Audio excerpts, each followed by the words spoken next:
called in and said, what about the Joker poster story? That was a big story, and I had really forgotten about that one. This individual plays around with Photoshop, makes this original Joker image. People start putting socialist and fascist and INFOWARRIOR.com underneath this image, taking them, posting them all over the place.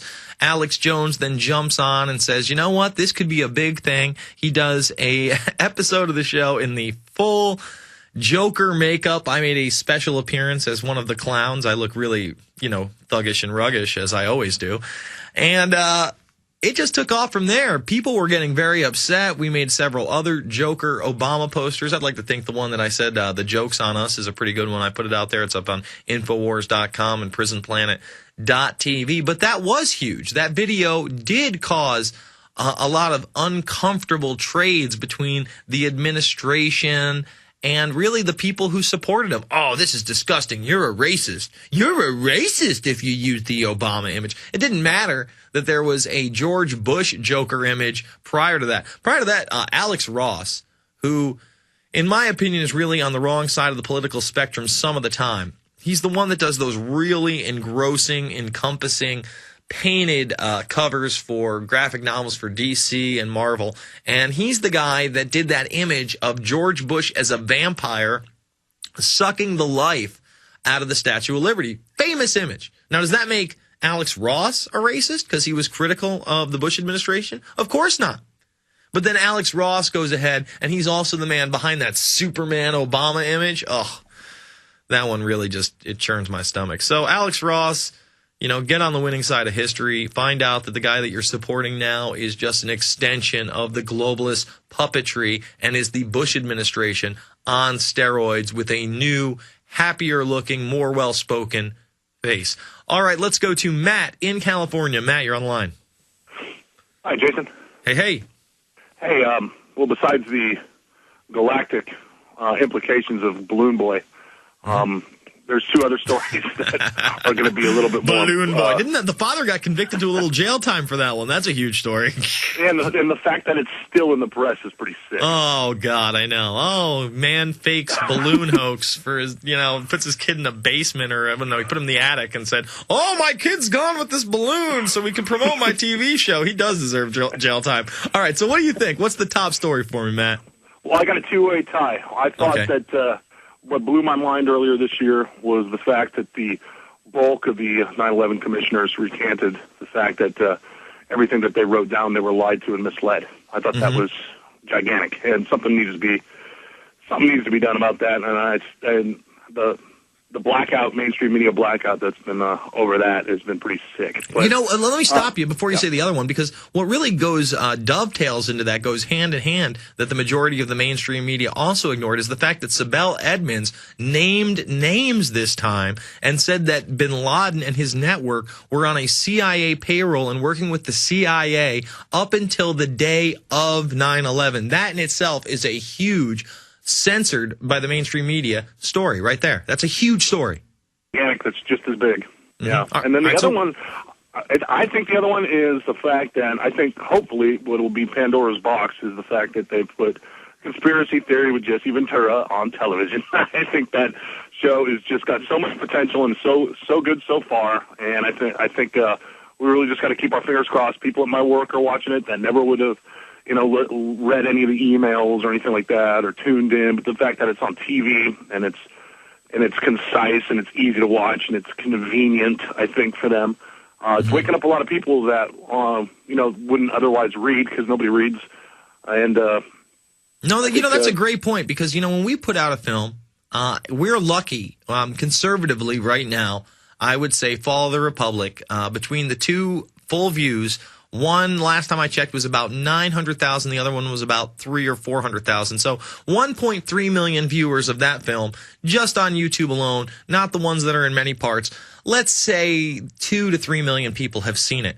Well, Jesse Ventura's show gets a 1.6 or a 1.5 every time it's premiered, and then it does well in reruns. So just one shot of this, which is consumable by the public, which is, it's presented with somebody that you feel a little more comfortable with. You already know who Jesse Ventura is. You know what I mean? It's all about the spark. Exactly. Exactly. And we're talking 1.5 million people a day are watching this thing when it premieres, a day. So let's say for the week's episode, 2 to 3 million people tune in. Out of those 2 to 3 million people, at least half of them have no idea what they're about to watch. They're watching it because they're flipping through the stations and they see Jesse Ventura, or their friend said, hey, you should check out this show. And just like you said, it's the spark that matters. It's getting people interested in this information. It's them actually saying, hey, wait a minute, this ClimateGate thing is real?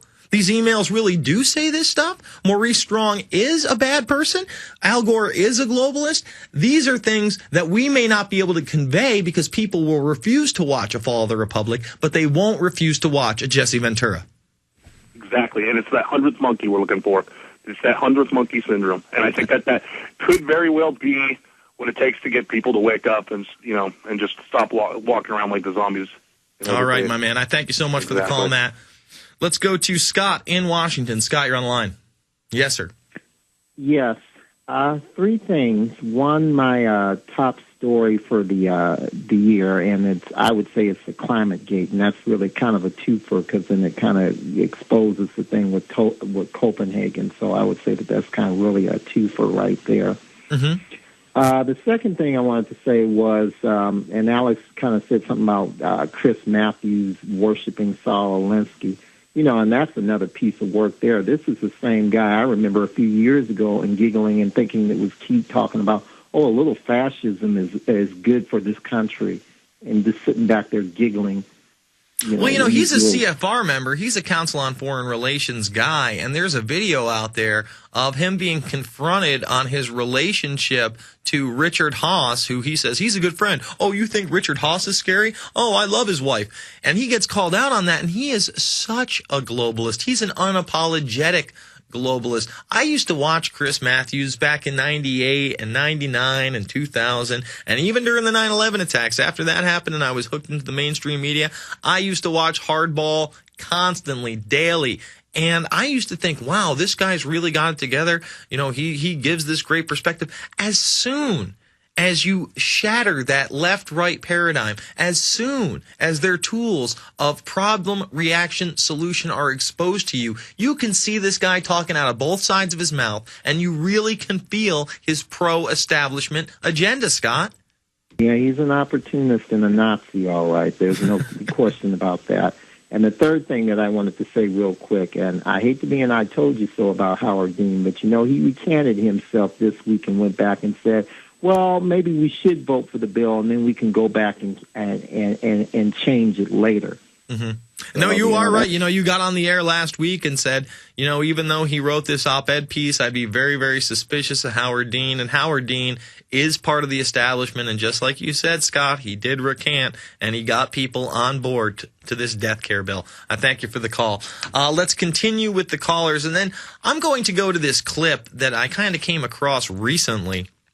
I was doing research for my RFID section in Invisible Empire, A New World Order Defined, coming to the InfoWar on March 15th.